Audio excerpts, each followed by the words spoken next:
자, 세 번째 시간 통계에 들어갈 건데요. 그 통계 스테이지 11 그 파워포인트가 공유되어 있나요? 이제 마지막 단원이네요. 이제 여러분들 지난 8번에 걸친 이제 총 11단원인데 3번은 이제 2단원씩 해가지고 8번에 걸친 오늘이 2단원 하는 마지막 통계가 되겠습니다. 이 마지막 단원인데 정말 애썼고요. 마지막 단원까지 힘차게 한번 가볼게요. 스테이지 11도 단원 개화를 먼저 하고 그다음 학생용 탐구하기 학습에 이어서 해설서를 익히는 그런 순서로 가보도록 하겠습니다. 스테이지 11은 학생용 자료는 세상을 한눈에 알아보자. 한눈에 알아보자라는 것이 한눈이라는 게 강조되어 있고요. 교과서는 이제 자료의 정리와 해석이라는 단원이죠.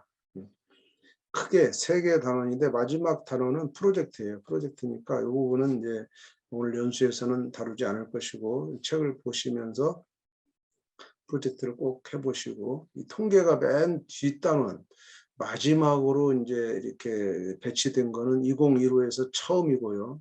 그 의미는 특히 중학교 1학년 때 이렇게 그 통계 활동을 소프트웨어를 통해서 직접 프로젝트로 한번 다뤄봐라. 그래서 이것은 지필고사를 보지 마라 라는 수행평가나 이제 과정중심 평가로 가고 그리고 지필고사 이후에 남는 12월 이 하순에 이제 중하순에 다루도록 하는 그런 목적으로 된 겁니다. 이건 지필고사를 보지 말라는 것이라고 이해하고 꼭 프로젝트를 하셔야 되는데 프로젝트를 하려면 통계 지식이 필요해서 이제 앞에 2개의 중단원서 하는 겁니다. 한눈에 보이는 정보는 우리 수학의 발견이 좀 강조한 단원이고 좀 더 교과서보다 많이 보완해서 이 해석하는 방법에 치중한 거고요. 자료를 정리하는 방법이 이제 교과서의 메인이죠. 여기서는 줄기와 잎그림, 그 다음에 도수 분포표, 상대 도수에 관한 분포. 이 중에서 줄기와 잎그림은 원래는 초등학교에 있었습니다. 그러니까 중등에서는 줄기와 잎그림이 과거에 없었는데 이제 다시 이렇게 초등에서 올라오는 바람에 조금 생소한 그런 거죠. 생소한 거. 그러면 내용상 그렇게 복잡한 게 아니기 때문에 몇 번 그려보면서 우리가 연습을 할 수가 있고요. 아이들도 줄기와 잎그림은 이렇게 잘 할 수 있다고 생각하고 오늘 연수에서는 다루지 않도록 하겠습니다. 이 단원의 핵심 지도 방향 볼게요. 이 단원의 핵심 지도 방향은 학생들의 일상에서 드러난 여러 가지 형태의 자료를 해석하는 활동을 먼저 한다. 일상 자료를 해석한다는 것이 가장 중요하고요. 그래서 해석하는 활동을 하면 통계가 익숙해지는 겁니다. 통계는 해석하는 거예요. 자료를 해석하는 거기 때문에 그다음에 초등학교에서 배운 것에 이어서 자료를 정리하는 이제 몇 가지 방법을 추가적으로 안내한다라는 겁니다. 그다음에 자료를 수집, 정리, 분석하는 방법을 배우고 통계 프로젝트 활동에서 직접 주제를 선정하고 자료를 수집하여 의도에 맞게 정리해 봄으로써 이제 나중에 이제 그런 통계를 이해하고 접하는 경험을 하게 되는 데까지 가는 것이 이제 통계 단원의 어떤 학습 지도 방향이다라고 볼 수가 있고요. 그러면 이제 단원 지도계획 볼게요. 1단원은 해석에 관한 거죠. 해석에 한눈에 보이는 정보는 총 탐구하기 4개 있는데 예고한 대로 탐구하기 1번과 4번을 다루고요. 기사의 타당성, 기사가 타당하냐 하는 판단이 하나 있고요.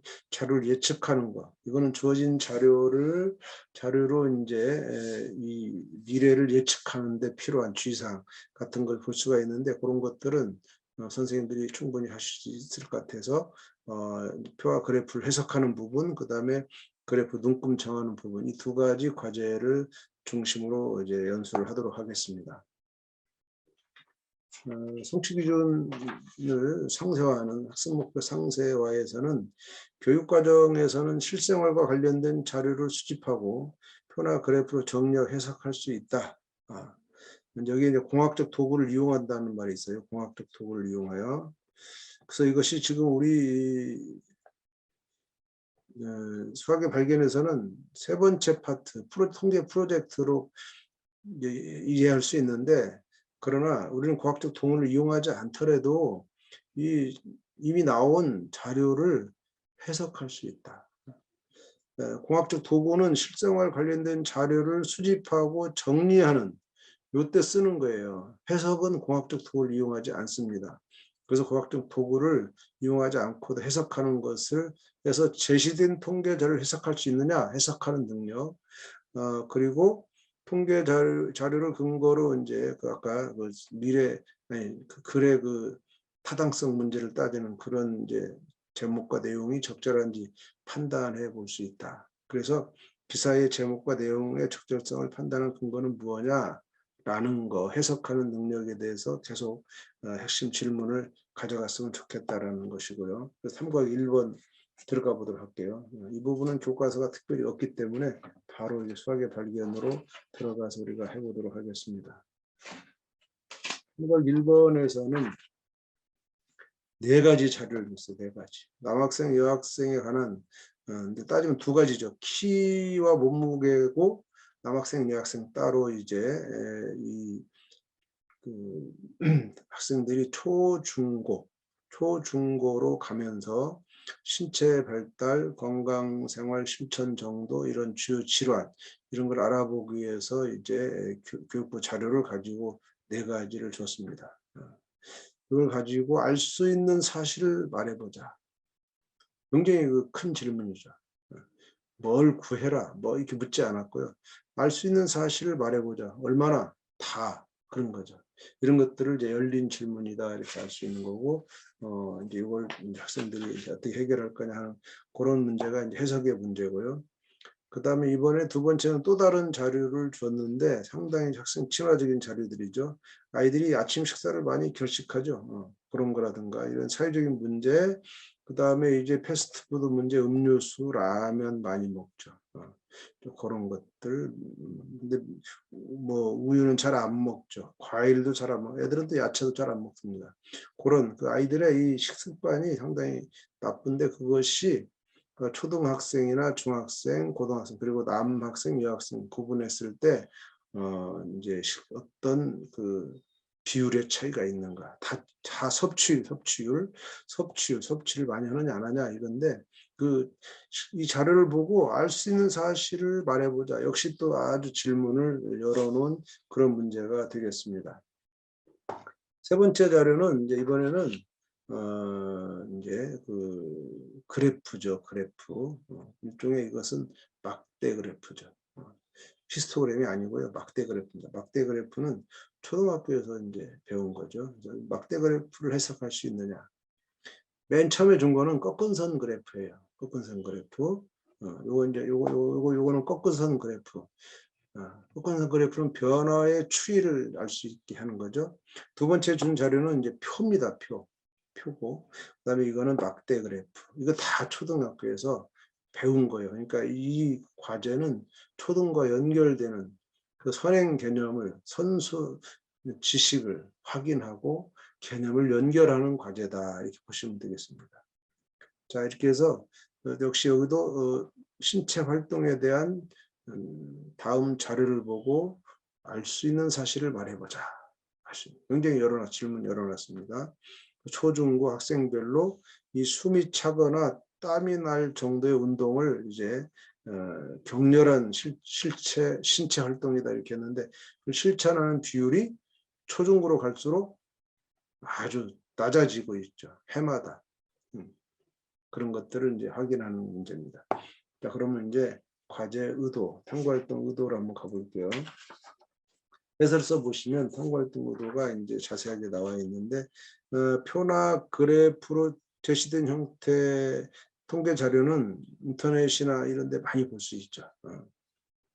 이렇게 쉽게 접할 수 있는 자료를 통해서 통계가 이제 실생활과 밀접하고 친숙한 학습 소재임을 알게 한다. 굉장히 중요한 겁니다. 그래서 통계 굉장히 중요한 시대가 됐죠. 우리 아이들이 통계, 빅데이터 이런 것들을 잘 취급해야만 되는 시대입니다. 통계청에서는 자료가 많습니다. 2002년 이후 매년 청소년 모습을 다각적으로 조명하기 위해서 청소년 통계를 별도로 작성해 오고 있습니다. 그래서 우리가 통계 수업에도 성인들 뭐 이런 거 데이터보다는 학생들 청소년 데이터가 굉장히 더 가깝다는 거. 그래서 청소년과 관련된 통계 자료를 분석해 본 활동은 학생들의 흥미에 훨씬 더 도움이 될 거다. 뭐 군인들 얘기라든가 또 성인들 얘기라든가 아버지 얘기 이거 저 관심 없어요. 자기들 얘기가 필요합니다. 자, 그다음에 초등 얘기 좀 보면 4학년 때 꺾은 선 그래프와 막대 그래프를 학습합니다. 그리고 거기서 그래프도 그리고 해석하기도 해요. 알 수 있는 게 뭐냐 이런 질문이 초등학교에 다 있습니다. 이미 경험했기 때문에 복습하는 거다 이거는 지금. 그다음에 이제 한 걸음 더 나가서 탐구 활동에 제시된 표, 막대 그래프, 꺾은 그래프의 차이점을 살펴보게 하는 활동을 제시해 준다면 좋겠다. 이 이제 우리 수학의 발견 직접적으로 묻지 않지만 수업을 통해서 이 세 가지 차이점은 뭘까 크게 보는 눈을 좀 길러줄 수가 있겠죠. 예상 답안 볼까요? 첫 번째 1번 보면은 남학생의 경우 초등, 중학생 키가 점점 커지고 있어요. 그래프, 꺾은 선 그래프. 근데 고등학교는 별 변화가 없더라. 이제 성장이 멈췄다 그런 거고요. 여학생은요, 초등학생만 커지고요, 중고등학생은 변화가 없어요. 그러니까 여학생은 미리 다 크는 거죠. 초등학생은 여학생이 더 클 수 있다는 거죠. 그 다음에 키 증가 폭보다 몸무게가 더 커진다. 키는 안 크지만 몸무게는 커지는 커다란 이 비만의 문제죠. 그 다음에 초등학생의 경우는 여학생의 키가 더 큰 편이야. 그렇지만 중학교 이후에는 추월당하지 안 자라니까 몸무게는 남학생이 더 무겁다라는 거.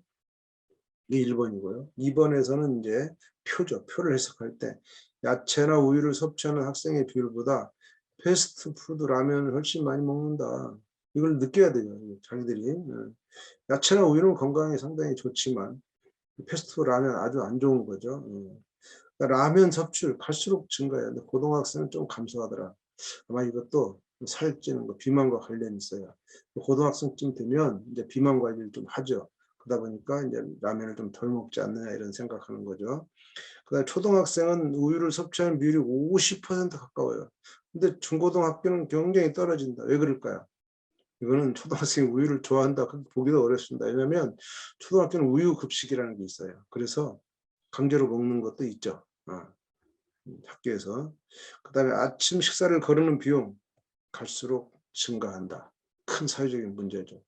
아침 식사를 거르면 건강이 좋아질 리가 없죠. 우리 청소년들의 이 건강 상태가 아주 안 좋다는 걸 볼 수가 있습니다. 청구사항 보면은 아이들이 이런 걸 발견해요. 야채, 과일, 우유는 매일의 섭취. 보니까 이 야채, 과일, 우유는 매일 이렇게 돼 있죠. 그런데 이제 이 라면은 주일에 음료수 이렇게 또 돼 있어요. 그렇기 때문에 이 비율 자체가 기간이 다르다. 그래서 학생들은 이 표를 분석하면서 섭취 주기에 대한 기준이 다르다. 그래서 당연히 패스트푸드 라면이 높은 거 아니냐 라는 의심이 들 수도 있다. 그럴 때는 선생님 혼자 판단하지 말고 공론화시켜 아이들한테 넘겨서 다른 아이들이 어떻게 생각하는지 읽을 때 다른 아이들을 탐구에 끌어들이는 질문, 너희들은 어떻게 생각하냐, 너네 모두는 어떻게 생각하냐 해서 애들의 생각을 자꾸 끌어내는 질문을 던지는 게 굉장히 중요합니다. 그래서 이제 조사 내용이 정말 타당하냐 하는 것도 생각해보는 시간을 갖는 것이 의미가 있겠죠. 그런 생각으로 이제 가보시고요. 수업 노하우로 가볼게요. 수업 노하우에서는 표를 작성하고 그래프를 그리는 것도 중요하지만 표를 그래프 그리는 거 중요해요. 이 다음에 할 건데 여기서는 해석입니다. 그래프라 표를 해석하고 거기서 필요한 정보를 찾아내는 활동. 데이터를 분석하는 거죠. 굉장히 중요하다. 다 아실 거고요. 그 다음에 이제 꺾은 선 그래프나 표나 막대 그래프는 초등에서 이미 학습한 자료 정리 방법 중에 하나다. 그것을 되새기면서 주어진 자를 해석하는 활동. 우리는 목적은 해석입니다. 해석. 그 다음에 각각 해석을 마친 후에는 자료 정리의 방법의 차이점, 표, 꺾은 그래프, 막대 그래프의 차이점을 살펴보게 하고 이외에도 더 많은 자료 정리 방법이 있다는 것도 미리 귀뜸에 둔다. 이제 아직 중학교 거 배우지 않았어요. 초등 거 가지고 지금 말하는 겁니다. 그다음에 표와 그래프에서 정보를 찾는 활동은 개별적으로 시키세요. 그리고 이제 모둠에서 그걸 모아보는 거예요. 개별 활동이 있어야만 모둠 활동에서 모아보는 것이고, 모둠 활동에서는 보다 많은 정보가 나오겠죠. 여러 정보를 간단히 정리할 수 있도록 학생들은 해야 되고, 또 해석이 잘못된 게 있어요. 모둠 활동, 그때 수정할 수 있는 기회를 모둠 안에서 먼저 한번 갖도록 한다. 학생들은 1번 문제 그 꺾은선 그래프에서 키와 몸무게를 구별하여 비교하기도 하고 남학생, 여학생을 구별해서 비교하기도 한다. 그러니까 이렇게 인접표를 같이 보는 거, 인접 그 그래프를 같이 보는 거죠. 또 다양한 방법으로 비교하는 것을 발표하기 위해서 같은 자료지만 시각이 다양함을 이제 비교할 수가 있다라는 겁니다. 그런 것들이 이제 1번 문제의 수문, 그리고 아이들이 실제로 관찰을 통해서 그런 얘기를 이제 해대는 것을 볼 수가 있습니다. 자, 그러면 이제 탐구하기 1번 넘어가고요. 두 번째 단어는 같은 자료 다른 해석. 그래서 이거는 이제 실생활과 관련된 자료를 수집하고 표나 그래프로 정리 해석할 수 있다라는 것에 대한 이제 학습 목표 상세화는 통계 자료를 근거로 장래에 대한 예측, 사건을 예측할 수 있다. 그리고 이 눈금에 따라서 해석이 달라진다. 이런 것들을 경험하는 탐구 활동을 넣습니다. 그럼 탐구하기 4번이 바로 이제 눈금 문제입니다. 탐구하기 4번. 이런 문제가 교과서에서 직접적으로 다루지 않기 때문에 교과서에는 없고요. 지금 보시는 대로 탐구하기 4번은 흡연율, 중학생들의 흡연율을 나타낸 거다. 이 책이 중학생용이니까 중학생들의 흡연율을 다루게 된 겁니다. 그랬더니 똑같은 그래프인데 이 옆에 세로축에 나오는 요 수치의 차이가 0부터 20까지, 0부터 10까지 절반으로 줄었죠. 그랬더니 그래프가 확 달라졌어요. 수치는 그대로인데 차이점이 뭐냐라는 거. 결국 눈금의 차이죠. 눈금의 차이가 이걸 가져왔다라는 겁니다. 그런 것을 이제 한번 발견하게 하는 거고요. 그래서 이 해설도로 들어가면 의도는 세로축의 그 눈금의 크기의 변화를 주어서 동일한 상황을 두 개를 한번 나타냈어. 오른쪽이 이제 그래프를 늘린 거죠. 이 눈금의 간격이 넓어져서 이렇게 크기를 조절함으로써 변화의 정도가 너무 다르게 보이는 거죠. 왼쪽이 틀렸다 오른쪽이 맞았다 그게 아니고 서로 다르다는 거죠. 그래서 해석에서 차이가 나타날 수 있다. 어떤 차이냐? 이게 빨리 변하면 급격하게 변한다. 천천히 변하면 뭐 완만하게 변한다 이렇게 할 수 있는데 똑같은 그래프, 똑같은 데이터에서도 완만하고 이제 급격한 게 나타나는 것이 그게 문제인 거죠. 그거는 이제 결국 어떻게 해석할 거냐의 문제입니다. 그럼 예상 답안 한번 가볼까? 예상 답안은 뭐 2번이 아니고 모든 의견인데 2번이라네. 이게 모든 의견인데 모든 의견을 또 고쳐주시고요. 아이들도 이런 말을 써요. 세로축의 눈금을 푸숫자로 시작하고 싶다면 0을 쓰고 위에다 물결을 표시해야 된다. 이런 말. 이게 중등에서는 없어요. 근데 이 초등에서 초등에서 무슨 말인지 아시죠? 그래프를 이제 이렇게 그릴 때 0이 있지만 1, 2, 3, 1, 2, 3이 아니라 뭐 10부터만 나와. 10부터. 그러면 이만큼 필요 없잖아요. 이럴 때 이걸 간단하게 물결 표시하고 10을 더 내릴 수가 있죠. 이렇게 하는 작업이 초등학교 애들이 직접 그려보는 것도 있고 확인하는 거예요. 4학년 때 다 합니다. 그래서 그런 것도 이제는 말하는 이 학생은 초등학교 기억을 지금 하고 있는 이런 학생도 있다는 걸 확인하시고 수업 노하우로 가볼게요. 수업 노하우는 이제 같은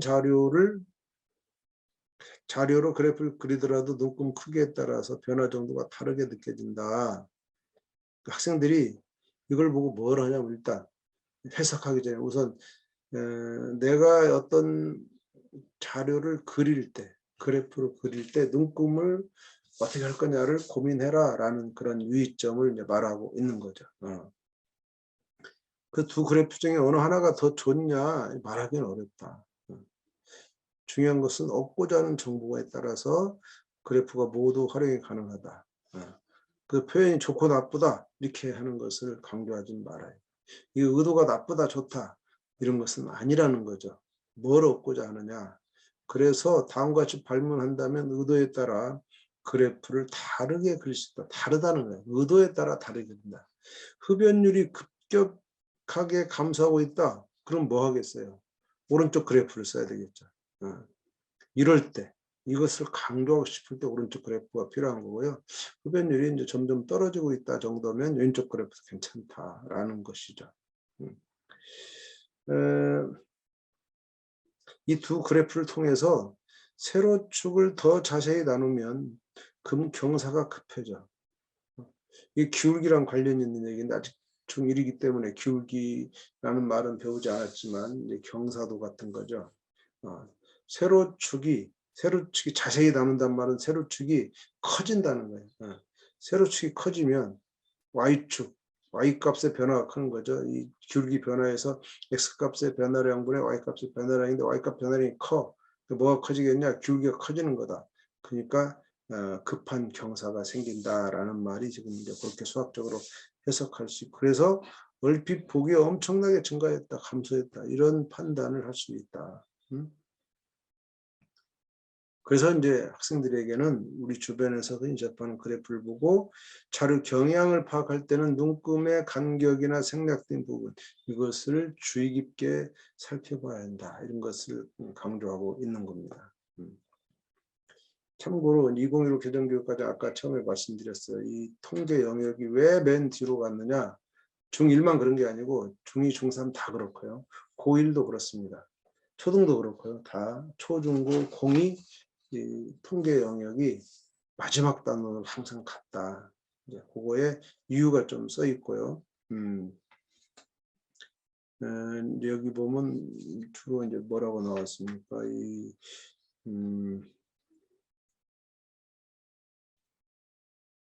여기 정확하게 그 이유가 안 써 있네요. 그 자료 가능성 이렇게 썼는데 그것보다는 이제 통계 연구 보고서에 의하면 602로 통계가 맨 뒤로 간 이유를 아까 제가 설명한 대로 하고 있습니다. 이 설명은 이제 그 부분 설명을 하지 않고 전체 초중고가 통일됐다라는 설명을 하고 있는 것이고, 진짜 이유는 그 연구 보고서에서는 통계는 지필고사로 다루지 않는 것이 맞다라는 그런 판단으로 맨 뒤로 빼서 겨울방학 전에 다뤄라라는 것으로 선생님들이 이해하시면 될 것 같고요. 자, 이번엔 두 번째로 갑니다. 두 번째는 자료를 정리하는 방법을 찾는 겁니다. 이게 이제 우리 통계 1학년 교과서의 메인이죠. 여기서는 줄기와 윗그림이 처음 두 개 있는데 이거는 이제 우리가 처음 가르치는 거, 2009에서 좀 가르쳤죠. 그지만 그전에는 없었기 때문에 처음 가르치는 거지만 줄기와 윗그림은 그 자체가 이제 충분히 여러분들이 해석할 수 있고, 그 대신에 아까 우리가 다뤘던 그래프, 그래프 그 막대 그래프와 그다음에 꺾은선 그래프를 다뤘는데 그거 연장선에서 히스토그램을 어떻게 볼 거냐의 문제, 이것을 우리가 좀 볼 거고요. 도수 다학형 그냥 넘어갑니다. 그 다음에 6차 시의 가능성은, 이 가능성이란 말은 초등용어입니다. 초등용어. 확률을 가능성이라고 했어요. 이 초등은 그냥 확률을 배우지 않습니다. 가능성이라고. 가능성. 그래서 그 가능성을 좀 초등과 연결해 봤고요. 그 다음 상대도수 그래프, 이걸 우리가 이제 오늘 연수에 다룰 겁니다. 상대도수는 하나 더 있는데 이것만 다루면 충분히 8번도 다 연결할 수 있기 때문에 골랐고요. 그래서 여기서는 두 개의 탐구를 다루는데, 우선 이제 학습 목표 상세화에서 이렇게 자료를 줄기와 윗그림, 도수 분포표, 히스토그램, 도수 다각형으로 나타내고 해석할 수 있다. 해석할 수 있다 나왔고요. 이것을 이제 어떻게 바꿨냐면 두 가지로 바꿨고, 자료를 그림과 다각형으로 히스토그램이죠. 나타냄으로써 여러 가지 형태로 자료를 정리한다. 이 말은 뭐냐면 앞에 세 가지에다가 벌써 여기 히스토그램이 더 추가되는 거죠. 네 가지 정도의 자료 정리 방법을 배우는 거다. 그리고 이제 통계 자료가 제시되면 분석이나 해석할 수 있다라는 겁니다. 핵심 발문도 괜찮네요. 히스토그램과 도수 분포 다각형을 통해서 알 수 있는 사실이 무엇일까? 자, 이제 아까 알 수 있는 사실이 무엇이냐라는 것이 이제 저 도형, 입체 도형 중에서 나왔었죠. 그런 거. 여기서도 알 수 있는 사실이 무엇일까? 이런 질문을 하고 있네요. 이제 이번엔 검정 교과서로 한번 들어가 볼게요. 검정 교과서는 이제 히스토그램과 도수 분포 다각형을 이제 다루고 있는데요. 히스토그램 하기 전에 여기서는 지금 이거는 이제 정확히 말하면 히스토그램이 아니고 초등학교 막대 그래프. 이 교과서가 막대 그래프를 제시한 거는 초등과의 연결을 시도하는 좋은 사례가 될 수가 있겠죠. 그래서 이제 이것을 앞으로 이것을 이제 히스토그램으로 발전시키려는 그런 의도가 이제 볼 수 있는, 그래서 초등 문제로 연결하는 첫 번째 탐구학습이 있고요. 이것을 이제 정리합니다. 정리해서 이번에는 이제 히스토그램이 앞에 교과서 앞쪽에 있는 표를 가지고 이렇게 세 가지 절차를 가지고 만든 그래프가 히스토그램이다라는 거죠. 그래서 이렇게 그 히스토그램 확인하는 것이고요. 그러면 이제 탐구하기 4번은 바로 히스토그램 똑같은 겁니다. 이 수학의 발견 히스토그램 어떻게 했느냐? 히스토그램을 이제 교과서는 이제 그려줬지만 그래도 적어도 히스토그램은 그려봐야 된다. 근데 처음 그리는 거니까 아이들이, 그래서 이렇게 4개 구간이 있는데 그 중에 2개 구간에 대해서 미리 이렇게 그려주고 따라서 해봐라 하는 정도. 그럼 아이들은 이제 7명이니까 이렇게 7까지 올라가고 그 다음에 3명 이렇게 색깔을 칠하면 히스토그램이 완성이 되죠. 아직 히스토그램을 하지 않고 일단 이런 그림이 있다. 이런 방법으로 그릴 수 있다. 아래와 같은 그래프를 그리는다. 이렇게 했어요. 그래서 그려놓고 알 수 있는 사실을 또 물었어. 알 수 있는 사실이 오늘 많이 나오네요. 이걸 한 가지 이상 써보고, 한 가지 이상이니까 2가지 써도 되는데, 왜냐하면 네가 혼자 다 할 건 아니고 모둠에서 모아서 하면 서너 가지 이렇게 나오게 되겠죠. 거의 다 막나가 될 수가 있겠죠. 이렇게 하는 것이 이제 첫 번째 문제고요. 두 번째 문제는 학생들이 키를 조사한 그런 도수 분포표를 주고 그래프로 그려라. 이번에 그려라. 아까는 2개를 주고 나머지를 채우는, 이번은 이제 전부 다 그래라 라고 이제 점점 발전하고 있습니다. 그래서 그거를 히스토그램이라 그래 라고 정의를 합니다. 이렇게 히스토그램이 뭔지 정의하지 않은 상태에서 그래프를 벌써 2번이나 그리게 돼요. 그것도 본인 스스로 이제 그렇게 하는 것을 히스토그램을 도입하는 방법이라고 볼 수 있고, 이번에는 이제 그래프를 주고 한번 해석해봐라 라는 것으로 볼 수 있죠. 히스토그램은 이렇게 그린다. 그래서 뭐 이것을 크기를 가로로 하고 가로 세로로 하는 이런 그림이다라는 걸 말하고 있고요. 다음 그림은 100m 달리기 기록을 히스토그램에 그렸다. 이 그래프를 통해서 알 수 있는 사실을 이제 앞에서 배운 용어 중에 별량, 계급의 크기, 계급의 도수를 사용해 설명해라. 이제 이거를 가지고 이제 반대로 도수 분포표에 나온 용어를 사용하도록 하는 그런 문제가 되겠습니다. 그래서 이것에 대해서 어떻게 했는지 한번 보도록 하죠. 그러려면 먼저 히스토그램을 먼저 정의를, 히스토그램에 대한 내용을 한번 볼게요. 히스토그램은 이제 해설서에서 어떤 의도를 가지고 했는지, 도수 분포표를 시각화하는 방법이야. 히스토그램이 바로 그건데, 이거를 그려주고 따라하기보다는 자기가 그려보는 방법을 익히는 것이 굉장히 중요하고요. 이제 어떤 자료를 보통 표로 나타내죠. 근데 그것보다는 시각화된 그래프가 이 변화의 정도나 분포를 한눈에 알아보고 싶다. 한눈이란 말이 가장 강조됩니다. 한눈에 알아보고 싶다. 그래서 그런 것을 학생 스스로 인식할 수 있도록 하는 그런 과제가 될 거고요. 네, 히스토그램은 초등학교 배운 막대 그래프하고 비슷하고요. 그다음 도수 분포 다각형은 꺾어선 그래프와 비슷합니다. 그래서 이제 이전의 학습 내용, 초등학교 내용을 떠올릴 수 있고 이렇게 떠올리게 하고 이것과 차이점이 뭔지 차이점 생각해 보도록 하는 것도 좋은 수업 노하우가 되겠죠. 자, 그다음에 이제 예상 답안 볼게요. 예상 답안에서는 1번에 2번 보니까 여러 가지 이제 예상 학생들의 생각이 나오죠. 가로는 계급의 크기, 세로는 도수, 분포, 도수를 나타내는 거다라고 설명하기도 하고, 그 다음에 가장 큰 계급이 뭐냐, 가장 작은 계급은 뭐냐 이런 걸 찾아내고, 또 이상 미만이기 때문에 막대가 서로 붙어야 된다. 초등에서는 안 붙었어요. 그 자료가 이산적인 자료이기 때문에 안 붙은 거고, 중학교에서부터는 연속적인 자료를 다루기 때문에 이제 붙는 거지. 이상 미만으로 붙여서 막대 그래프가 되는 겁니다. 아니, 막대 그래프가 아니라 히스토그램이 되는 겁니다. 그렇게 해서 그 차이점을 점점 생각해 보는 그런 과제가 되겠죠. 그다음에 2번에서는 그래프를 줬고요. 여기서 해석하게 했죠. 나의 생각이 뭐냐, 알 수 있는 게 뭐냐 물었어요. 그래서 모둠의 생각을 보면은 계급의 크기라든가 계급 개수, 그다음 분포를 한눈에 알아보기가 쉽다라는 거, 그리고 막대 높이에서 뭘 알 수 있는가 이런 것들이 이제 학생들이 쓸 수 있는 생각이 되겠죠. 3번의 나의 생각을 보면요. 16초 이상 17초 미만 계급 도수가 11명으로 가장 많다. 이렇게 이제 말을 했고요. 모든 생각이 굉장히 많네요. 100m 달리 기록이 별량인 자를 조사해서 나타낸 히스토그램이다. 이렇게 말했고, 히스토그램 계급이 몇 개냐, 크기가 얼마냐, 그 다음에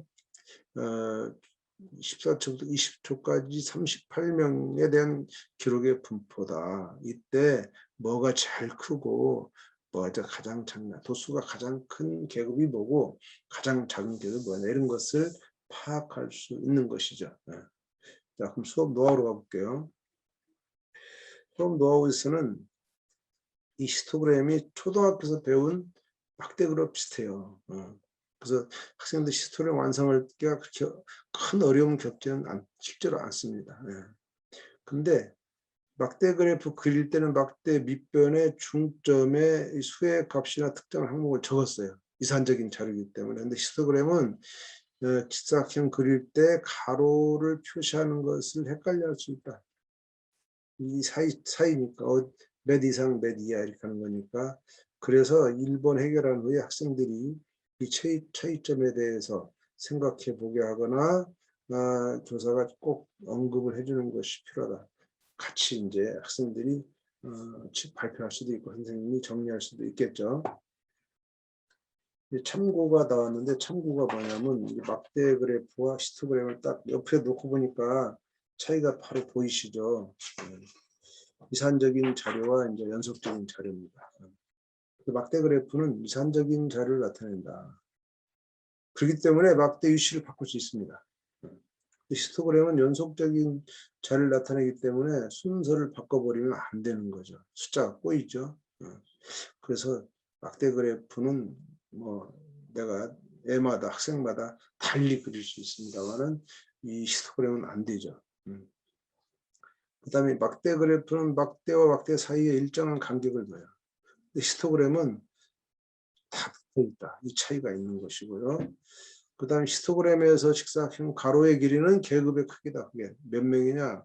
그래서 모든 직사각형의 아니 이게 참 가로의 길이가 계급의 크기이기 때문에 계급의 크기가 일정하기 때문에 모든 직사각형 가로의 길이는 같다. 계급의 크기가 일정하다는 것은 히스토그램의 원칙이죠. 그래서 모든 직사각형의 가로의 계급의 크기를 나타내는 가로의 길이는 같다. 막대 그래프는 가로축의 수의 값이나 이름 등을 적지만 히스토그램은 계급의 끝값을 적는데 양끝값을 적는다. 그러니까 그게 다른 거다라는 것을 설명하고 있는 겁니다. 그다음에 이 막대 그래프는 필요에 따라서 2개 이상을 같이 비교할 수 있어요. 막대 그래프, 초등학생인 거예요. 근데 히스토그램은 안 됩니다. 히스토그램은 2개 집단을 동시에 2개 이상 집단을 동시에 표현하기 불가능해요. 이런 차이점도 있다. 그다음에 도수 분포 다각형의 필요성도 설명이 가능한 데까지 가는 거죠. 2-2번을 보면은 도수 분포표와 히스토그램을 해석하는 문제다. 도수 분포표를 히스토그램 만들고 또 히스토그램으로 도수 분포표를 또 해석할 수도 있죠. 그 사진 정보에 대해서 모둠별로 발표를 할 때는 각각의 정보를 무엇을 통해 얻었는지 설명하도록 지도해야 합니다. 아이들은 결과만 딱딱 얘기하는데 어디서 얻었느냐? 수학적으로 이제 논리적인 거죠. 왜 그런 결과가 나왔느냐? 그러면 이제 어떤 사실을 가지고 그걸 증명할 수 있냐? 증명 과정을 말하는 거고, 만약 도수 분포표와 히스토그램을 통해 동시에 얻을 수 있는 정보라면 어느가 더 쉽겠는가? 도수 분포표 히스토그램 이것도 비교할 필요가 있어요. 그래서 도수 분포표 히스토그램 어느 게 더 쉽게 파악이 가능하냐? 일반적으로는 히스토그램이죠. 한눈에 볼 수 있으니까. 그래서 이런 교사의 질문은 학생들로 하여금 도수 분포표와 히스토그램의 차이를 정확하게 이해하게 할 수 있다라는 그런 장점이 있는 거죠. 네.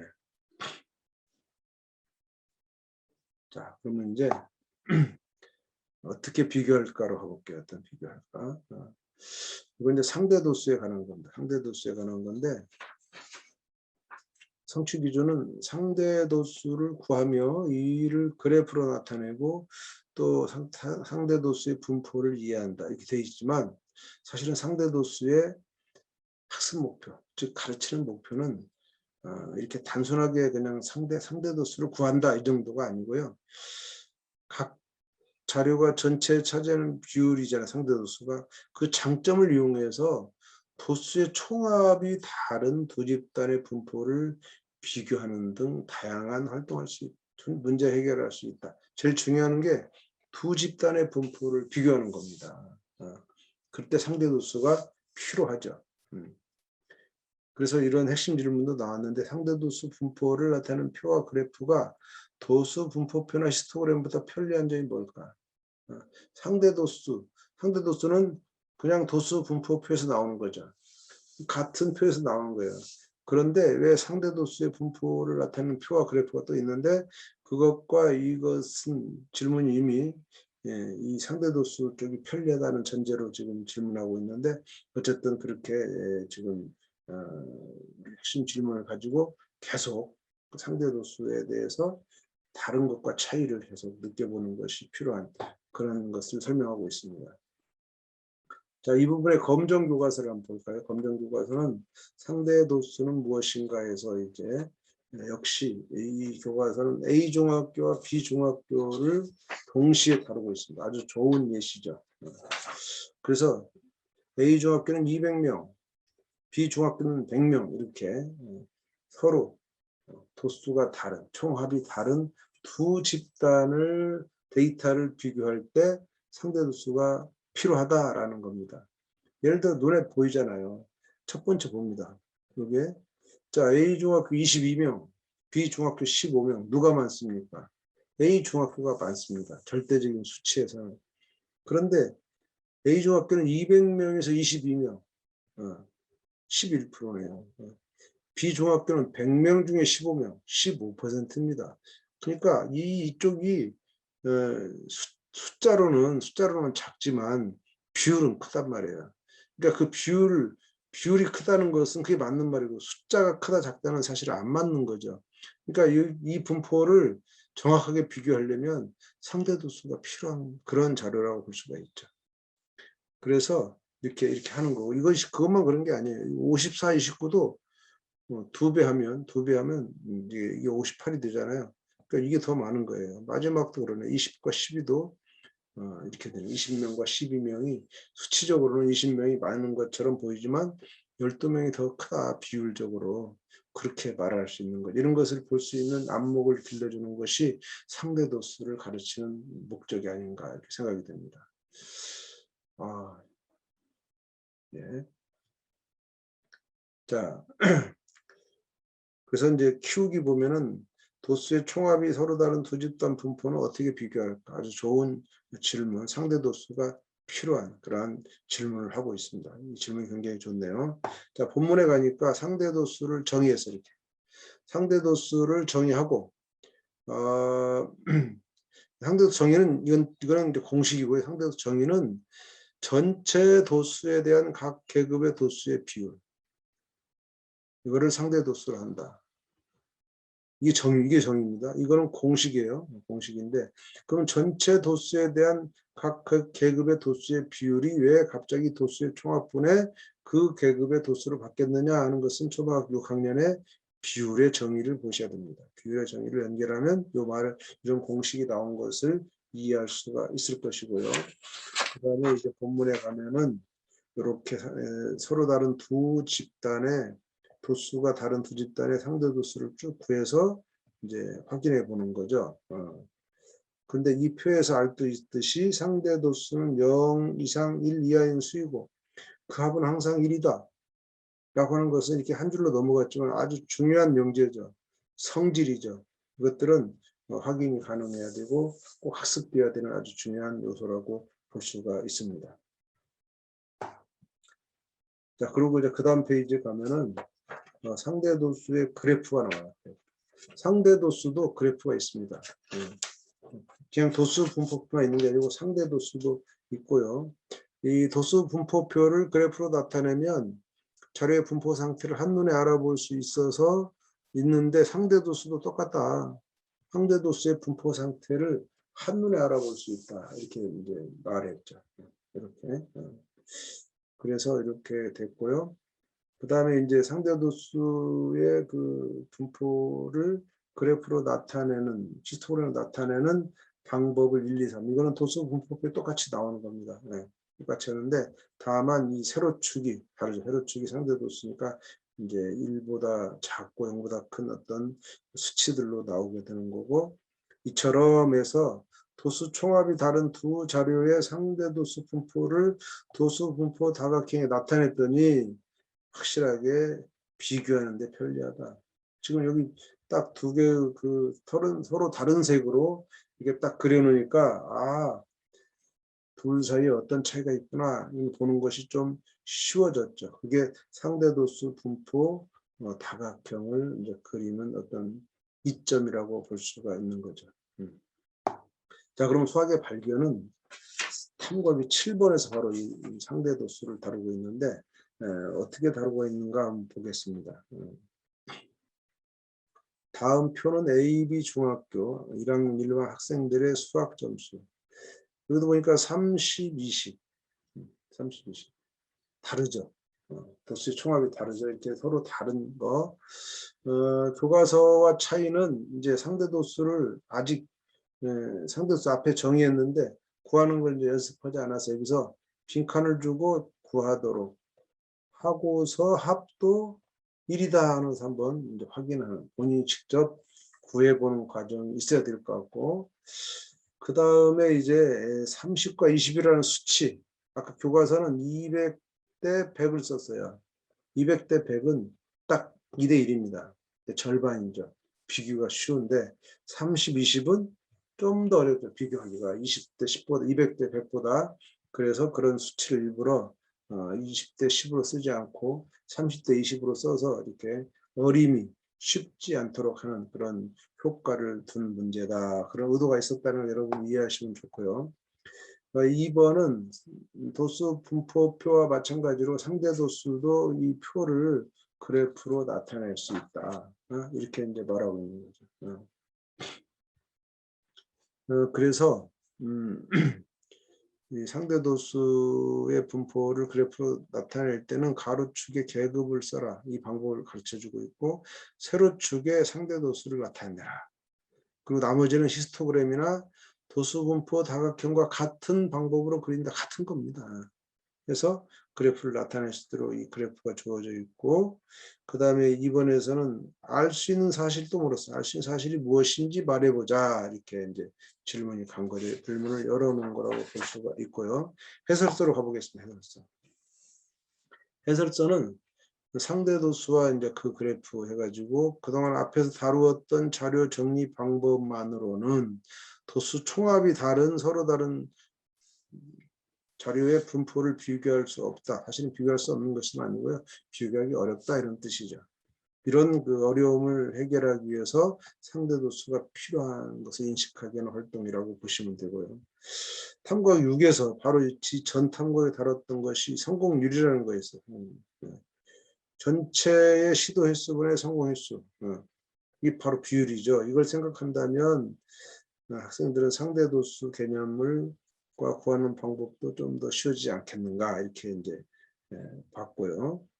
그 다음에 상대 도수 또는 그 분포를 상대 도수도 분포를 도수 분포 다각형 모양의 그래프로 나타낼 수 있고 이것은 2개 이상 집단을 비교하는데 매우 편리하다 이런 말씀을 드렸어요. 예상 답안 가볼게요. 예상 답안은 뭘 볼 거냐? 예상 답안에서는 잠깐만요. 모둠의 생각, 나의 생각 볼까요?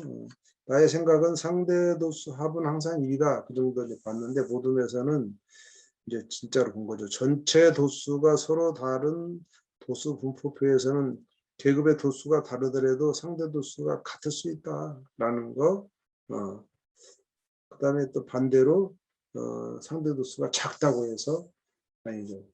도수가 작다 그래서 상대 도수가 꼭 작냐 아니라는 것도 알아야 되겠죠. 그 다음에 만약 80점 이상을 상위권이라 한다면 A, B 두 중학교 수학 점수에 대한 상위권의 비율은 같다 이렇게 말할 수 있는 거죠. 이렇게 상위권이 뭐냐를 정의한 다음에 이렇게 이제 모든 생각을 들어봤고요. 그 다음 2번에 가면 이제 이것을 그래프로 나타내는 서로 동시에 나타내니까 이것을 해석하기 쉽죠. 두 학교 분포는 비슷하긴 해. 이렇게 비슷한데 80점 이상이 비슷하다. 80점 이상이 여기입니다. 여기는 이렇게 겹치니까 같다. 비율은 같다 볼 수가 있는데 상대 도수 차가 가장 큰 계급은 60, 70 사이. 여기 차이가 제일 크다. 지금 차이. 그런 게 볼 수 있고. 그다음에 그거 60점 이상 10점 미만인 계급을 제외한 모든 계급에서 A 중학교 상대 도수가 B 중학교 상대 도수보다 더 크거나 같게 나타났다. 라는 것도 발견할 수 있죠. 이거 외에도 아이들은 더 많은 것을 발견할 수가 있게 됩니다. 자, 그럼 수업 노하우로 가볼게요. 수업 노하우를 보면 3번에서 1회 3번에서 학생들은 수로만 비교하면 3배가 맞아요. 그지만 도수 총합이 다르기 때문에 3배가 많다고 주장하는 것이 옳은지를 고민하게 만들 수 있다라는 거예요. 3배나 많다, 3배가 많다 이런 거죠. 학생들이 함께 이 질문의 답을 생각하고 꼭 발표를 한번 시켜봐라. 그러면 상대 도수의 필요성을 확실히 인식하게 할 수 있다는 거죠. 학생들이 스스로 이제 발표하고 토론하면은. 그다음에 두 학교 상대 도수 합이 1로 같죠. 아마 계산은 같아야 되는데 이게 안 맞으면 계산이 틀린 거죠. 계산이. 그렇다면 어떤 자료이든 간에 상대 도수합은 항상 1인지 생각해보고 해야죠. 여기서만 1이 나온 게 아니고 항상 중요한 조건이다. 그래서 그 이유와 함께 발표해 보도록 꼭 지도한다. 이유. 그 다음에 이제 반올림을 많이 하게 돼요. 계산기를 쓰게 되면. 그럴 때 합계가 1이 안 되는 경우가 발생하죠. 1이 넘기도 합니다. 그거는 이제 반올림하다 보니까 생기는 현상이니까 그런 것도 이해해 주시고요. 2-2번을 해결하는 과정에서 50점 이상 60점 미만을 받은 학생 수는 A 중학교가 B 중학교 3배나 많은가. 3배. 아까 3배 나왔어요. 근데 그 실제로 3배가 아니라는 거죠. 3배. 그 그래프를 보면은 두 학교 상대 도수를 나타내는 점의 높이가 3배가 아니면 확인할 수 있어요. 학생 수 차이는 3배가 많지만 비율로 비교하면 3배라고 할 수 없다. 이게 30대 20이기 때문에 비율로 보면은 이제 이게 말하기 어렵죠. 그래서 함부로 3배다, 2배다 숫자로만 말하면 안 된다. 그런 뜻으로 이제 수업 노하우가 정리를 하고 있습니다. 여기까지 해서 오늘 준비된 그 통계 영역의 연수를 마치고, 사실은 이제 통계 영역만 마친 게 아니라 1학년 전 과정 지금까지 8번에 걸쳐서 연수가 있었는데 그 모든 것을 마치게 되었습니다. 그동안 정말 수고가 많았고요. 톡방에 보시면 국정석 선생이 올리신 설문조사가 있습니다. 구글 설문이니까 질문지가 한 5-6개밖에 없어요. 들어가서 한 1분 정도면 설문에 참여할 수 있고, 또 오늘 이제 강의를 직접 들으신 분은 바로 설문해 주시고, 오늘 못 듣고 이제 녹화로 해서 이제 유튜브로 듣는 분들은 설문을 듣거나 방송을 듣고 나서 설문에 참여해 주시면 감사하겠습니다. 여러분 그동안 이제 8개월 동안 저도 계속 준비하느라 그랬고, 여러분은 참여하고 듣는 걸로도 이 강의가 쌍방이 되기가 쉽지 않고, 그 다음에 워낙 그 제가 설명드려야 될 부분이 많은, 그래서 전형적인 전달식 연수죠. 이건 전달식 워크숍이 아니고, 그런 면에서 상당히 힘드셨을 건데 오늘 두 분 끝까지 잘 들어주셔서 감사드리고요.